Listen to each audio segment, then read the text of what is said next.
Hello, and welcome back to the channel. Today we're diving deep into one of the most perplexing and heartbreaking cold cases in American history, the disappearance of the Springfield Three.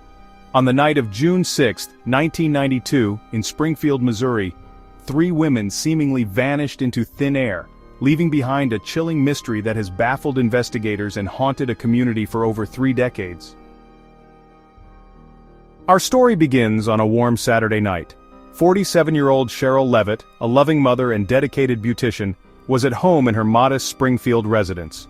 Her daughter, 19-year-old Suzie Streeter, and Suzie's best friend, 18-year-old Stacy McCall, were out celebrating their high school graduation from Parkview High School. This was a night of youthful excitement, a turning point for two young women poised to embark on their futures.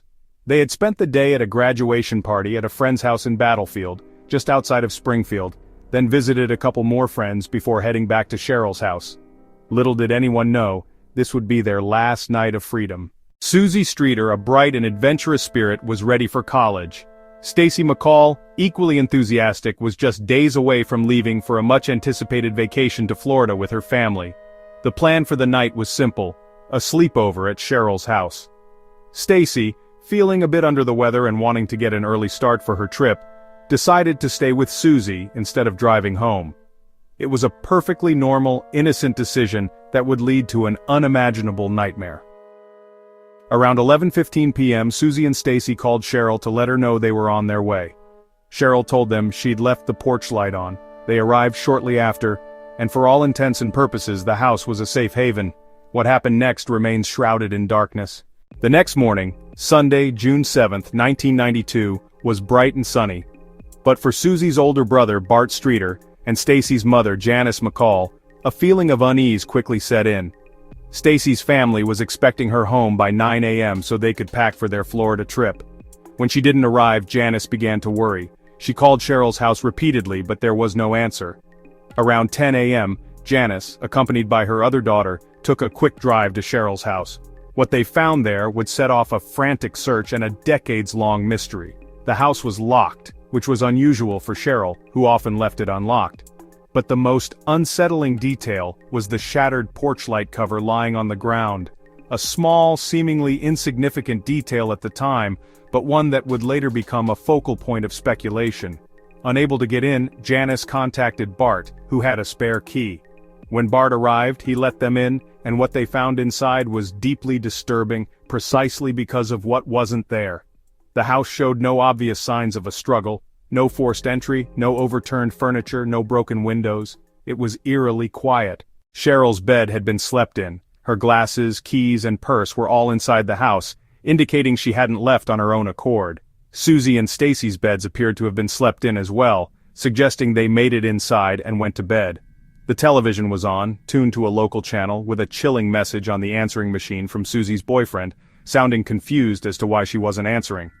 Sherrill's small dog, Cinnamon, was inside, agitated but unharmed. Perhaps the most perplexing detail was that all three women's cars were still parked outside.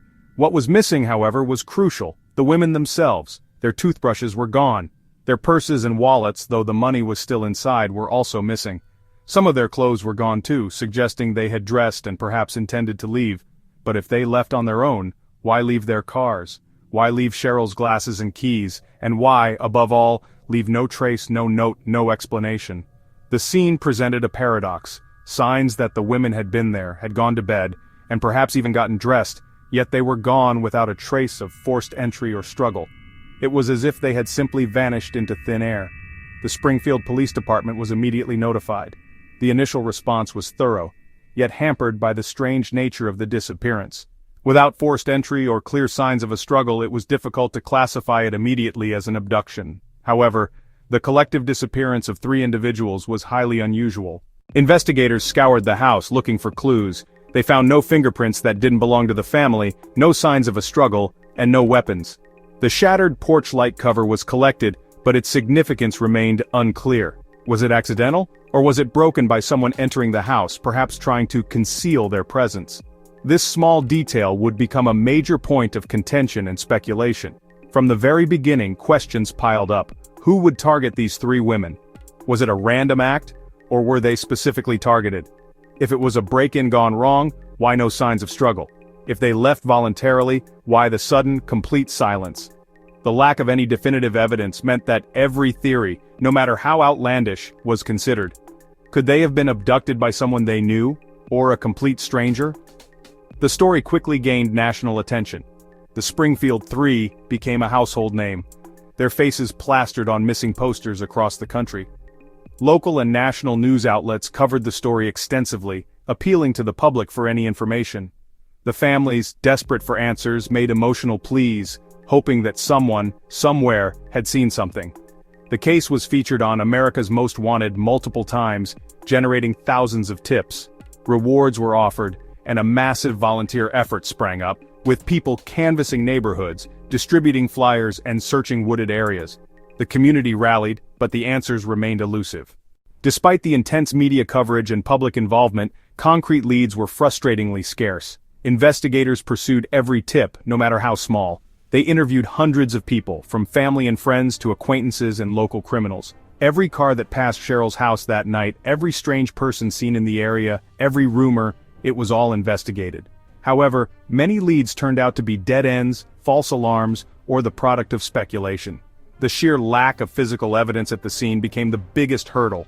Without a clear crime scene, without a struggle, without a ransom demand, the investigators were truly working in the dark. Over the years, several individuals have come under scrutiny. Naturally, initial focus often falls on those closest to the victims. Boyfriends, ex-husbands, and acquaintances were all investigated. However, no direct, compelling evidence ever linked any of them conclusively to the disappearances. One name that has consistently surfaced is Robert Craig Cox, a convicted kidnapper and robber who was in the Springfield area at the time. Cox has claimed, chillingly, that the women were murdered and buried. He even allegedly said they would never be found. However, investigators have never found any corroborating evidence to link him directly to the disappearance of the Springfield Three, despite his disturbing claims. His statements, while unsettling, have not led to the discovery of the women. The psychological impact of such a disappearance on the families is immeasurable. Not knowing is often worse than knowing the worst. Living with the constant uncertainty, the unanswered questions, the hope that flickers and then fades, it's a form of perpetual torment. Both Janice McCall and Bart Streeter have dedicated their lives to finding their loved ones, never giving up the fight for answers. The case also fascinates the public because it challenges our sense of safety. How can three people vanish from a seemingly secure home without a trace? It speaks to a primal fear, the idea that evil can strike silently, leaving no answers. Like many high-profile cold cases, the Springfield Three disappearance has been a fertile ground for rumors and conspiracy theories. Everything from serial killers to cults to drug deals has been speculated upon. While it's natural to try and find explanations for the inexplicable, it's important to separate fact from fiction. The reality is that investigators have meticulously followed every credible lead. While the case remains unsolved, it's not due to a lack of effort or attention. It's due to the absolute void of concrete evidence and the bewildering circumstances of their vanishing. Despite the passage of over 3 decades, the families of Sherrill Levitt, Suzie Streeter, and Stacy McCall refuse to give up hope. They continue to work with law enforcement, maintain websites, and participate in events to keep the case in the public eye.